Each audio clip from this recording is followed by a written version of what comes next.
তো সবাইকে merry Christmas. তোমরা সবাই জানো আজকে বড়দিন। তো আমার মতন কারা কারা ঘুরতে বেরিয়ে পড়েছো? দেখো আমি রেডিও হয়ে গেছি।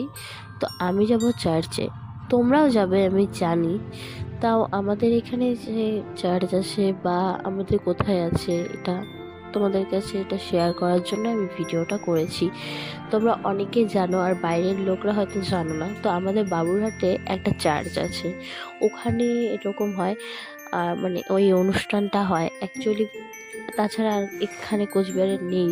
আলিপুর আছে, আলিপুরে বেস্ট, মানে ওখানে অনেকটা বড় করে হয়। এখানে হয় খুব সুন্দর করে হয় এখানে, বলবো না খুব ছোট করে হয়, কিন্তু তার থেকেও বেস্ট আলিপুরে করে। তো কিছুদিন পরে আলিপুরে মেলা আছে। তো তোমরা যারা যারা জানো তারা অবশ্যই যাবে, আর যারা জানো না তারাও কিন্তু আসবে। তো আমিও যাব। তারপরে আমার ব্লগ